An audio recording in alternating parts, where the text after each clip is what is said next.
Viewers, welcome to my channel dreams volume. आज मैं आपको प्रेमचंद द्वारा लिखित गोदान की कहानी सुनाऊंगी। So let's start. उसकी उम्र ही अभी क्या थी, 36 साल का ही तो था, पर सारे बाल पक गए थे, चेहरे पर झुर्रियाँ पड़ गई थीं, सारी देह ढल गई थी। वह सुंदर गेहुआ रंग सांवला हो गया था और आंखों से भी कम सूझने लगा था। पेट की चिंता ही के कारण तो कभी तो जीवन का सुख नहीं मिला।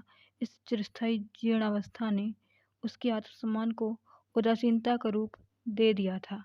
जिस गृहस्थी में पेट को रोटियां भी ना मिलें, उसके लिए इतनी खुशामद क्यों?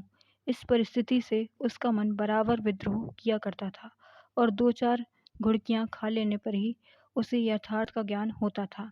उसने परास्त होकर होरी की लाठी, मिर्जई, जूते, पगड़ी और तंबाकू का बटुआ लाकर सामने पटक दिए।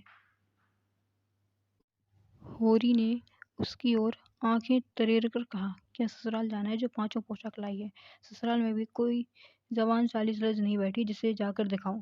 होरी के गहरे सांवले पिचके हुए चेहरे पर मुस्कुराहट की मृदुता झलक पड़ी। धनिया ने लजाते हुए कहा, ऐसे ही बड़े सजीले जवान हो जो कि साली सलहजन तुम्हें देखकर रीझ जाएंगी। होरी ने फटी हुई मिर्जई को बड़ी सावधानी से तय करके खाट पर रखते हुए कहा, तो क्या तू समझती है मैं बूढ़ा हो गया हूँ? अभी तो 40 भी नहीं हुए। मर्द 60 पर पाटे होते हैं। जाकर शीशे में मुंह देखो। तुम जैसे मर्द 60 पर पाटे नहीं होते। दूध घी अंजन लगाने तक को तो मिलता नहीं पाटे होंगे। तुम्हारी दशा देखकर तो मैं और भी सूख ही जाती हूँ कि भगवान यह बुढ़ापा कैसे कटेगा, किसके द्वार पर भीख मांगेंगे। होरी की वह क्षणिक मृदुता यथार्थ की इस आंच में झुलस गई। लकड़ी संभालता हुआ बोला, 60 तक पहुंचने की नौबत न आने पाएगी धनिया, इसके पहले ही चल देंगे। धनिया ने तिरस्कार किया, अच्छा रहने दो, मत अशुभ मुंह से निकालो। तुमसे कोई अच्छी बात भी कहे तो लगते हो कोसने। होरी कंधे पर लाठी रखकर घर से निकला तो धनिया द्वार पर खड़ी उसे देर तक देखती रही। उसके इन निराशा भरे शब्दों ने धनिया के चोट खाए हुए हृदय में आतंकमय कंपन सा डाल दिया था। वह जैसे अपने नारित्व के संपूर्ण तप और व्रत से पति को आवेदन दे रही थी। उसके अंतःकरण से जैसे आशीर्वादों का व्यू सा निकलकर होरी को अपने अंदर छिपाए लेता था।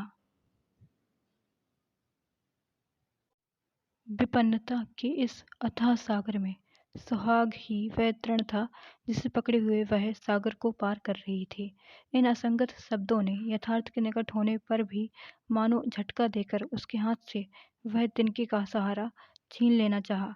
बल्कि यथार्थ के निकट होने के कारण ही उनमें इतनी वेदना शक्ति आ गई थी। काना काना कहने से काने को जो दुख होता है, वह क्या दो आंखों वाले आदमी को हो सकता है? होरी कदम बढ़ाए चला जाता था। पगडंडी ने दोनों ओर ऊख के पौधे की लहराती हुई हरियाली देखकर उसने मन में कहा, भगवान कहीं गौ से वर्खा करते और डांडी भी सुभीते से रहे तो एक गाय जरूर लेगा। देसी गाय तो ना दूध दे, ना उनके वछेवे ही किसी काम के हों।